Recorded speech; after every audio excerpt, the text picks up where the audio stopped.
Depuis que l'humanité a levé les yeux vers le ciel, elle s'est posé des questions. Pourquoi le soleil se lève-t-il et se couche-t-il? Que sont ces points lumineux qui apparaissent la nuit? D'où viennent ces étranges phénomènes que certains disent avoir observés? L'histoire des civilisations est remplie de récits plus ou moins intrigants et mystérieux sur des choses qu'on ne comprenait pas à l'époque.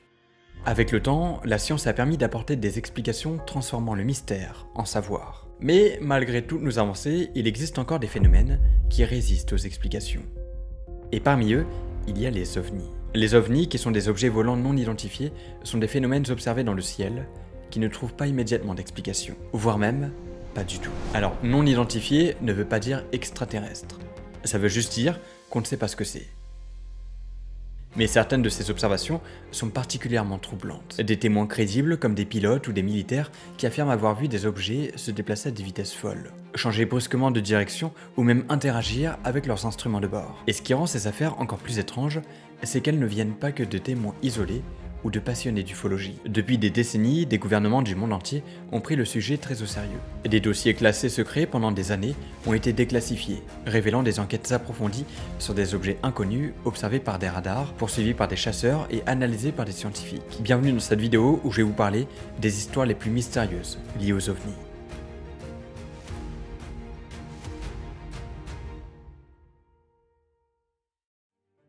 Salut tout le monde, j'espère que vous allez bien. On se retrouve dans une toute nouvelle vidéo que j'ai jamais faite sur ma chaîne, donc je sais même pas si ça va vous intéresser. Dites-moi d'ailleurs, comme ça je pourrais peut-être en refaire par la suite. Alors je dois avouer que c'est pas trop mon truc les histoires d'ovnis à la base, mais je dois avouer qu'il y a quelques histoires qui sont assez troublantes. Alors vous savez peut-être déjà mon avis sur le sujet, mais moi je pense qu'il y a de la vie ailleurs. C'est impossible qu'on soit seul dans l'univers, et même dans notre galaxie il y a peut-être une autre forme de vie. Alors une forme de vie sous forme de bactéries, j'en suis presque sûr.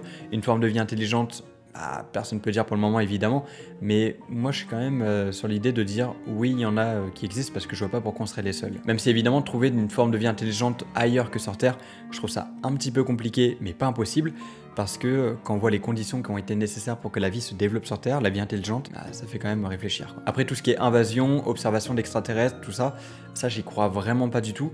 Mais il y a quand même des histoires d'ovnis qui laissent un peu perplexe. Et sur ce, aujourd'hui, j'aimerais faire une petite dédicace à Jean-François qui a rejoint la chaîne récemment. Merci beaucoup. Vous commencez à le savoir, vous pouvez rejoindre la chaîne si vous le souhaitez, si vous souhaitez la soutenir. Et en contrepartie, certains des membres de la chaîne peuvent par exemple voir les vidéos en avant-première, comme par exemple cette petite vidéo sur la théorie des cordes. Et petite question aussi, est-ce que vous allez partir en vacances cet été? Sinon, c'est pas grave, c'est aussi bien de profiter de chez soi, de profiter avec sa famille ou ses amis ou autre. Et si oui, où est-ce que vous comptez partir? Parce que moi, j'aimerais bien partir quelque part, je sais pas où. Honnêtement, je sais pas où aller. Alors peut-être que finalement je vais pas partir et je vais faire que des vidéos tout l'été, j'en sais rien, on verra. Mais voilà, est-ce que déjà je partirai en France, en Europe, autre part dans le monde, j'en sais rien. Dites-moi un petit peu si vous avez pas des destinations à me conseiller, franchement ça m'intéresse. L'année dernière j'étais parti en Grèce, c'est magnifique. S'il y en a qui veulent partir en amoureux à Santorin, je conseille. Après par contre il y a beaucoup de monde, il y a beaucoup de touristes, donc faut peut-être partir en juin ou dans des périodes où c'est pas trop touristique, quoi. Enfin bref, rien à voir, là on est parti pour parler des histoires d'ovnis, donc c'est parti. Ah non, juste avant, rejoignez le canal Facebook, voilà, les Zébronautes, il y a le lien d'invitation en description, sur Instagram c'est pareil, voilà, rejoignez-le, c'est important. Cette fois c'est parti. Aux États-Unis, il y a eu le projet Blue Book dans les années 50 et 60 qui a examiné des centaines de témoignages d'ovnis. Et ce, pour essayer d'assurer qu'il ne s'agissait pas d'une menace pour la sécurité nationale. La plupart des cas ont reçu une explication rationnelle. Avions, ballons météo, illusions d'optique, etc. Par exemple, des mirages qui déforment la lumière et donnent l'impression de voir des objets qui flottent. Ou encore des météorites, ces roches qui brûlent en entrant dans l'atmosphère, formant alors une boule de feu qui disparaît après une certaine distance. Mais une toute petite partie des observations restait inexplicable. Et c'est sur cette petite partie qu'on va s'intéresser. Puis, plus récemment, d'autres programmes comme l'AATIP ou l'UAPTF ont pris le relais, avec cette fois des vidéos impressionnantes capturées par des pilotes de l'US Navy. On y voit des objets se déplaçant à des vitesses folles, changeant de trajectoire sans logique apparente, et semblant défier les lois de la physique. Mais avant de parler d'extraterrestres, il faut se poser les bonnes questions. Peut-on expliquer ces observations par des phénomènes naturels? Certains scientifiques disent que oui. Comme par exemple, si on regarde en haut dans l'espace, il y a des milliers de satellites qui orbitent autour de la Terre. Sous un certain angle, ils peuvent alors refléter la lumière du soleil et donner l'impression qu'un objet brille ou se déplace soudainement dans le ciel. D'autres avancent l'idée que beaucoup d'ovnis pourraient être en réalité des technologies humaines classées secret défense. Et enfin, il faudrait aussi prendre en compte un facteur essentiel, notre cerveau. notre perception est imparfaite, et parfois nos yeux nous jouent des tours. Un simple reflet, un effet d'optique ou une illusion de mouvement peuvent suffire à transformer un objet banal en un mystère insoluble. Mais alors, que reste-t-il? Pourquoi certains cas restent-ils totalement inexpliqués, malgré toutes ces tentatives d'explication? Alors comme je l'ai dit, aujourd'hui on a bien évolué. On a des télescopes qui sont capables d'observer des galaxies lointaines.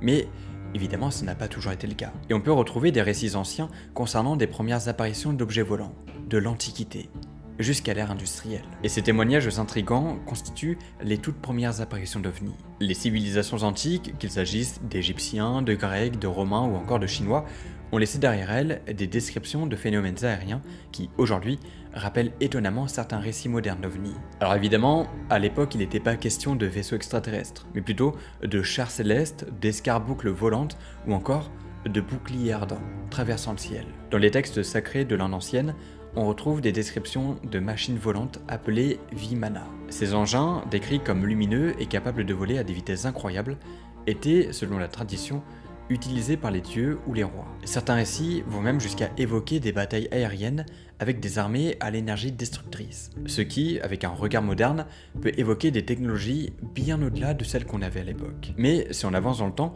les textes grecs et romains ont des explications assez similaires. Par exemple, l'historien romain Tite Live, lui, mentionne des boucliers enflammés traversant le ciel en 218 avant Jésus-Christ. De son côté, Pline l'Ancien rapporte plusieurs phénomènes étranges, comme des lampes ardentes flottant au-dessus de Rome. Sénèque, lui aussi, décrit des sphères lumineuses de grande taille, visibles dans le ciel pendant plusieurs jours. Et même si l'Antiquité est pleine de récits mystérieux, le Moyen-Âge est tout aussi intrigant. Un exemple connu et le plus parlant, c'est la tapisserie de Bayeux. Cette immense broderie de près de 70 mètres de long raconte scène après scène la conquête de l'Angleterre par Guillaume le Conquérant en 1066. Mais parmi les événements historiques retranscrits, un détail particulier retient l'attention. Une scène où on aperçoit ce qui semble être un objet céleste lumineux flottant au-dessus des personnages. Alors difficile de dire exactement ce que ça pourrait être. À l'époque, l'astrologie était prise très au sérieux et un tel phénomène céleste était souvent interprété comme un message des dieux, ou une prophétie annonçant la chute ou l'ascension d'un souverain. Alors à première vue, cette forme ronde et brillante pourrait ressembler à une comète, et c'est d'ailleurs ainsi que les historiens l'interprètent généralement. Mais quand on regarde précisément la date de la confection de la tapisserie, 1066, elle concorde avec un phénomène naturel qui apparaît tous les 76 ans. Et oui, la tapisserie illustrerait l'apparition de la comète de Halley qui était visible cette année-là et perçue comme un signe divin, annonçant un bouleversement majeur. Dans ce contexte, l'apparition de la comète aurait été vue comme un mauvais présage pour Harold II, le roi d'Angleterre. Selon les croyances de l'époque, ce phénomène pouvait légitimer la conquête de Guillaume de Normandie, qui s'estimait être le véritable héritier du trône anglais. Pour ses partisans, la comète confirmait donc que la victoire de Guillaume était voulue par les cieux. Mais alors pourquoi certains passionnés d'ufologie s'intéressent-ils à cette représentation? Eh bien tout simplement parce que l'illustration de la tapisserie montre un objet particulièrement atypique, qui ne ressemble pas forcément à la queue lumineuse et diffuse d'une comète, telle qu'on les représente habituellement. À la place, on observe une forme plus ronde et compacte, qui évoque davantage un objet structuré qu'un simple phénomène naturel. En plus, sa présence dans une scène représentant des personnages en train de lever la tête vers le ciel avec stupeur a suscité des interrogations. Et si cet élément était autre chose qu'une simple comète? Alors bien sûr, il ne s'agit que de spéculations modernes, et l'interprétation officielle reste que la tapisserie représente la comète de Halley, un phénomène bien documenté. Mais cet exemple illustre bien ce qu'est un ovni, un objet volant qui n'a pas d'explication scientifique. À l'époque, c'est un ovni, mais à l'heure actuelle, on sait que c'était la comète d'Halley. Et des exemples de ce type, il y en a plein. En avançant dans le temps, les témoignages d'apparitions étranges prennent une nouvelle tournure, avec la révolution industrielle. À la fin du 19e siècle, des centaines de témoins rapportent avoir vu des objets volants ressemblant à des dirigeables, avant même que cette technologie ne soit pleinement développée. Dans les années 1890, une vague d'observations d'air-navires intrigue les États-Unis. Les journaux de l'époque relatent des témoignages d'objets volants en forme de cigares ou de dirigeables traversant le ciel, parfois avec des lumières scintillantes et des mouvements qui défiaient les lois de la physique. Le premier cas majeur est rapporté en 1896, à Sacramento, en Californie. Des centaines de personnes, dont des responsables locaux, affirment avoir vu un immense engin dans le ciel, équipé de projecteurs lumineux.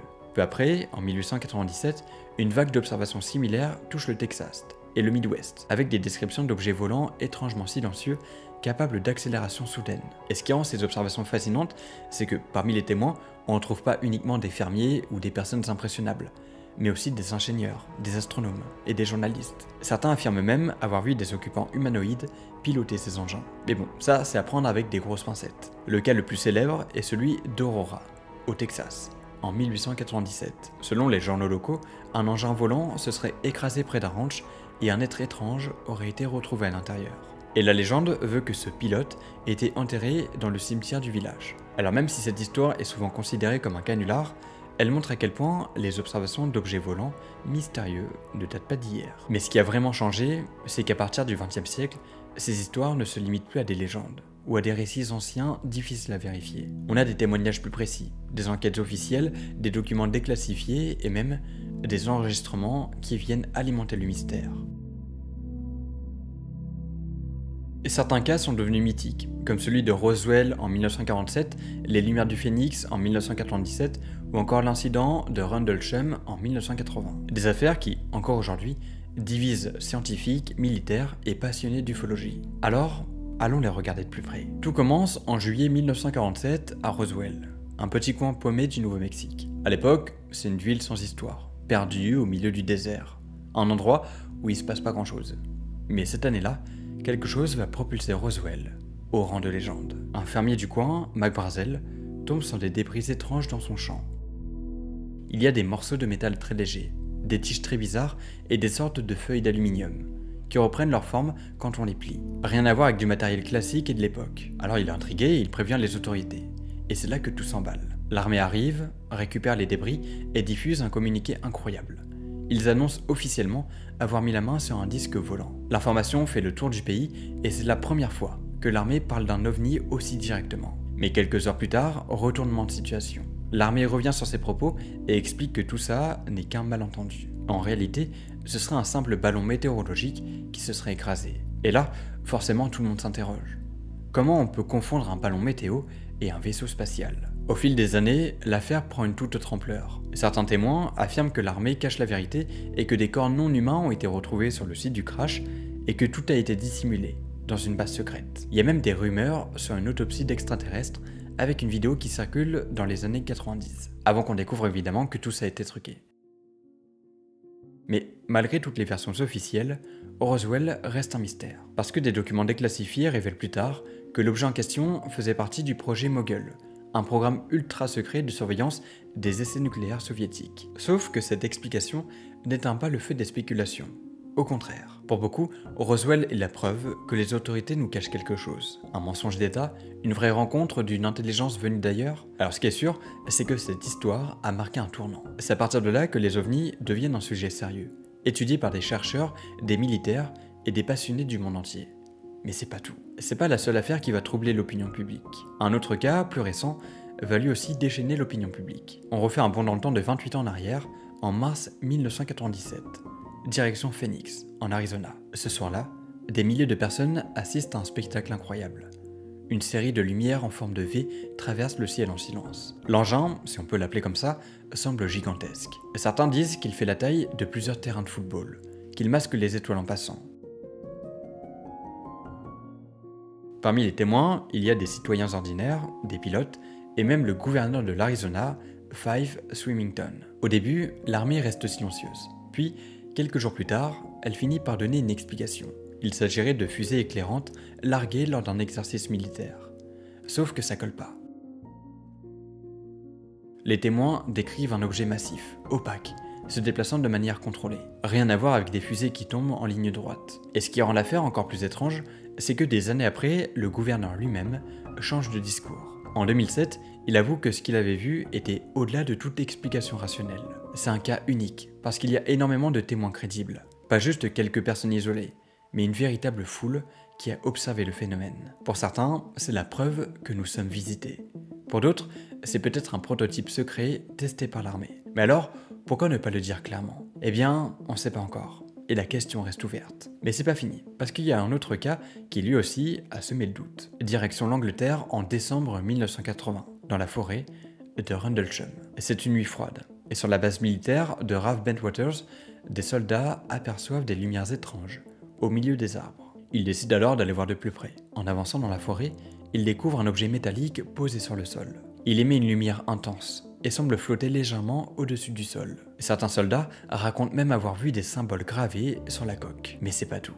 En approchant, ils ressentent alors une sensation bizarre, comme si l'air était électrisé. Puis d'un coup, l'objet décolle à une vitesse folle et disparaît dans le ciel. Le lendemain, des traces sont retrouvées sur le sol et des relevés montrent un niveau de radiation anormalement élevé. Le lieutenant-colonel Charles Halt, un des officiers présents, enregistre même un rapport audio en direct où on entend des soldats paniquer en voyant des lumières revenir au-dessus de la forêt. L'armée britannique finira par dire qu'il s'agissait probablement du phare d'un aérodrome combiné à un effet d'optique. Sauf que cette explication laisse perplexe. Les témoins sont formels. Ils n'ont pas vu un simple jeu de lumière. Certains parlent même d'un contact avec un engin venu d'ailleurs. Alors, qu'est-ce qui s'est vraiment passé à Rendlesham?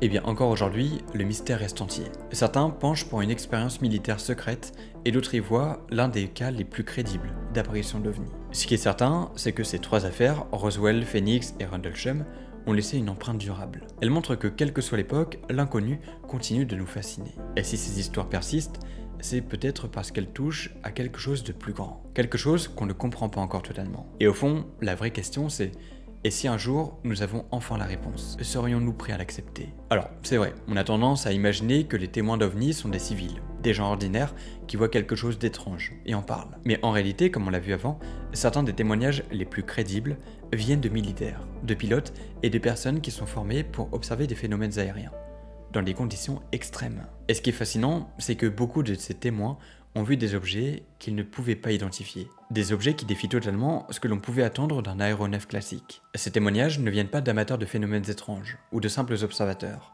mais de personnes hautement qualifiées, souvent avec une expérience de vol ou de gestion d'armement militaire. Et quand des pilotes de chasse ou des membres de l'armée font des déclarations à propos de phénomènes qui échappent à toute explication, ça donne une toute autre dimension au mystère des ovnis. Prenons par exemple l'affaire Gorman, qui a eu lieu en 1948.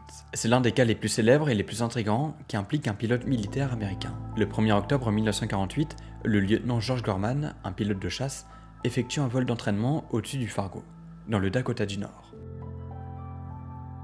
Il vole en solo quand il repère un objet dans le ciel, un point lumineux qui semble se déplacer de manière erratique. Intrigué, il décide alors de suivre cet objet et de tenter une manœuvre pour l'intercepter. Mais ce qu'il va vivre ensuite est bien plus bizarre qu'un simple contact visuel avec un avion d'entraînement. L'objet, selon Gorman, semble se déplacer à une vitesse stupéfiante, le défiant à chaque manœuvre. À un moment donné, Gorman décrit une scène où l'objet semble le suivre de près tout en évoluant dans des directions imprévisibles. Il tente plusieurs fois de l'intercepter, mais l'OVNI effectue des mouvements qui vont bien au-delà des capacités d'un avion classique. Ce combat aérien, comme on pourrait l'appeler, dure plusieurs minutes. Mais il s'achève quand l'OVNI disparaît soudainement. Gorman, un pilote expérimenté, est profondément perturbé par ce qu'il a vu. Il fait un rapport à ses supérieurs et le cas fait rapidement parler de lui dans les milieux militaires. Mais comme d'habitude, l'armée garde une version officielle. Il pourrait s'agir d'un ballon météo ou d'un objet commun mal interprété. Mais le lieutenant Gorman reste convaincu qu'il a eu affaire à un objet volant qui ne correspondrait à rien de connu. Et son témoignage est largement pris au sérieux par les ufologues, parce qu'un pilote militaire de ce calibre ne parle pas à la légère. Et c'est pas un cas isolé, loin de là. Si on se projette un peu plus loin dans le temps, on peut voir que des pilotes militaires continuent d'observer des phénomènes aériens inexplicables, souvent sous des angles très différents. Prenez l'affaire de la US Navy, par exemple avec le fameux Tic Tac, observé par des pilotes entre 2004 et 2015. Ces objets, qui portent le nom de Tic Tac à cause de leur forme cylindrique, ont été filmés par des pilotes de chasse américains. Et ce n'est pas n'importe quel pilote. Il s'agit de pilotes d'élite en mission de surveillance au-dessus de l'Atlantique. Les vidéos, qui ont été déclassifiées plus tard, montrent des objets qui se déplacent à des vitesses incroyables, sans aucune sorte de réaction visible de leur part, comme s'ils défiaient les lois de la physique. Et ce qui frappe dans ces vidéos, c'est l'incapacité des pilotes et les radars de l'armée à identifier l'objet, à témoigner qu'ils ont vu ces objets se déplacer avec une agilité qu'aucun avion, aucun drone connu n'était capable de reproduire. Le Tic Tac se déplace à une vitesse folle, change brusquement de direction et semble se jouer de toute la technologie militaire qu'on utilise pour traquer les avions ennemis. La vidéo, prise par un autre pilote, le lieutenant David Fravor, montre clairement un objet qui disparaît et réapparaît instantanément à plusieurs kilomètres de distance. L'incident des Tic Tac a été largement médiatisé après que le Pentagone ait confirmé l'authenticité des vidéos, ce qui est assez rare. Les autorités militaires ont même admis qu'il ne s'agissait pas d'un phénomène naturel ou d'un matériel connu mais qu'il fallait continuer à enquêter. Ces témoignages, accompagnés de vidéos et de radars, sont des éléments forts, parce qu'ils viennent de personnes formées à reconnaître des objets aériens et qui ont des années d'expérience. Et tout ça, bien sûr, continue d'alimenter l'idée que ces objets pourraient avoir une origine totalement inconnue. Mais ces témoignages ne se limitent pas à des pilotes américains. En 1976, à Téhéran, en Iran, une autre histoire se passe et elle est tout aussi étrange. L'incident de Téhéran a eu lieu le 19 septembre 1976, quand un ovni a été observé par plusieurs militaires iraniens. Ce qui rend cet incident particulièrement bizarre, c'est que les systèmes de communication et de navigation des avions militaires iraniens ont été complètement perturbés. Alors qu'un avion de chasse iranien est envoyé pour intercepter l'OVNI, il rencontre des problèmes électroniques bizarres. Ses instruments se bloquent, son radar cesse de fonctionner et l'avion perd temporairement la capacité à se diriger correctement. Le pilote de l'avion, le capitaine Parviz Javari, tente de se rapprocher de l'objet, mais celui-ci prend une altitude phénoménale et disparaît dans les airs. Quelques minutes plus tard, un autre avion est envoyé, mais il connaît les mêmes défaillances électroniques. Ce qui est fascinant avec cet incident, c'est que les militaires iraniens étaient parfaitement équipés pour faire face à de telles situations. Ils avaient une technologie avancée et des pilotes expérimentés. Et pourtant, l'OVNI semble avoir une sorte de contrôle radar sur la situation, en perturbant leur matériel et en se déplaçant d'une manière que rien sur Terre ne semble pouvoir imiter. Les militaires iraniens n'ont pas pu expliquer ce qu'ils ont vu. Était-ce un test de technologie militaire, un phénomène naturel encore inconnu, ou quelque chose d'encore plus étrange? Le mystère persiste encore aujourd'hui. Avec tout ce que j'ai dit, certains pourraient tomber dans une parano dès qu'ils observent quelque chose d'un peu étrange. C'est pas ce que je cherche à vous procurer, mais on va être un peu rationnel et tenter d'expliquer scientifiquement ce qu'il se passe pour certains phénomènes. Faut bien se rendre compte qu'avec les différentes histoires au cours du temps, les tentatives d'explication ont aussi évolué avec le temps. Et même avec les progrès actuels de la science, beaucoup de cas demeurent inexpliqués, alimentant donc les débats sur les origines de ces phénomènes. D'abord, on peut chercher des explications dans des phénomènes naturels. C'est une des premières pistes évoquées pour expliquer les observations d'OVNI. Les éclairs globulaires, par exemple, sont des phénomènes électriques rares, mais connus, qui se produisent souvent pendant des orages. Ces éclairs peuvent apparaître sous la forme de boules lumineuses errant dans le ciel, et certains témoignages d'observation d'OVNI pourraient bien avoir été des éclairs globulaires mal identifiés. Il y a aussi les météores, ces petits morceaux de débris spatiaux qui, lorsqu'ils pénètrent dans l'atmosphère terrestre, peuvent créer des traînées lumineuses impressionnantes, parfois accompagnées d'explosions ou de bruits. Ces phénomènes ont souvent été confondus avec des ovnis par le passé, surtout quand les témoignages ne peuvent pas discerner précisément la source de lumière. Mais tout n'est pas aussi simple, puisque certains témoignages font état de comportements d'objets dans le ciel qui vont bien au-delà que ce que ces phénomènes naturels peuvent expliquer. Il existe aussi des théories qui évoquent des objets plus technologiques. Certains chercheurs suggèrent que certains ovnis pourraient être des avions expérimentaux ou des drones militaires secrets. On sait que plusieurs pays ont développé des aéronefs expérimentaux dans le plus grand secret. Des appareils qui, en raison de leur forme ou de leur capacité à manœuvrer à des vitesses fulgurantes, peuvent être perçus comme des ovnis. Par exemple, les avions furtifs développés dans les années 1980 et 1990, comme le SR-71 Blackbird ou plus récemment le F-117 Nighthawk, ont des formes et des capacités qui ont largement contribué à nourrir la mythologie des ovnis. La question reste, est-ce que certains de ces objets ou drones expérimentaux n'ont pas été confondus avec des vaisseaux extraterrestres? Et dans certains cas, comme pendant la guerre froide, les nations rivales ont gardé secret leurs nouveaux appareils, ce qui pouvait mener à des confusions. Et bien pour autant, il est difficile de concilier certaines observations, comme celles de vitesses incroyables ou de déplacements brusques et imprévisibles, avec les technologies que l'on connaît aujourd'hui. Malgré ces nombreuses hypothèses, certains cas d'observation restent profondément inexpliqués. Et l'une des raisons pour lesquelles certains phénomènes échappent aux explications rationnelles réside dans l'absence de preuves tangibles. Les témoignages, qu'ils proviennent de civils, de militaires ou de pilotes, sont souvent les seuls éléments sur lesquels les enquêteurs peuvent se baser. Et même ces témoignages, aussi crédibles soient-ils, restent difficiles à valider sans une preuve matérielle. C'est une chose de voir un objet étrange dans le ciel, mais c'en est une autre de pouvoir le capturer en vidéo ou le récupérer pour une analyse scientifique. Dans de nombreux cas, même quand les témoins sont des experts dans leur domaine, leurs observations ne sont accompagnées d'aucune preuve physique solide. Les experts en ufologie ont souvent parlé de fameux manque de preuves, qui est l'un des plus grands obstacles pour comprendre ces phénomènes. Il faut aussi prendre en compte les limites technologiques de l'époque à laquelle ces observations ont eu lieu. Par exemple, pendant la première vague d'observations d'OVNI dans les années 1940 et 1950, les technologies de capture d'images et de radar étaient encore à leur début. Donc si un objet à grande vitesse traversait le ciel, il était difficile, voire même impossible, pour les radars et les appareils photo de l'époque de le suivre efficacement. En plus, les enregistrements vidéo ou les photographies étaient souvent flous ou de mauvaise qualité, ce qui permettait pas de prouver de manière définitive la nature de l'objet. Et même aujourd'hui, alors que les technologies de surveillance ont évolué, des objets qui se déplacent à des vitesses supersoniques ou effectuent des manœuvres impossibles restent hors de portée de nos équipements. C'est comme si la science avait fait un pas en avant, mais que les phénomènes étaient toujours en avance sur nous. Et puis, il y a un autre problème qui vient perturber les tentatives d'explication rationnelle, l'incompréhension face à des phénomènes qui semblent défier les lois connues de la physique. Beaucoup d'observations rapportent des objets qui semblent capables de voyager à des vitesses incroyables, changer de direction de manière instantanée, ou se déplacer dans des conditions atmosphériques extrêmes. Ces comportements ont amené les scientifiques à se demander si, en effet, la science telle que nous la comprenons aujourd'hui est suffisante pour expliquer ce que nous voyons. Est-ce que ces objets suivent des principes physiques que nous ne comprenons pas encore? Ou bien s'agit-il de phénomènes totalement nouveaux et inconnus de la science? Le mystère est très loin d'être résolu, et chaque nouvelle observation remet en question notre certitude sur ce que nous croyons savoir du monde. Mais du coup, pourquoi ces phénomènes échappent-ils aux explications rationnelles? Est-ce une simple question de technologie, de perception ou de limites humaines à comprendre certains phénomènes?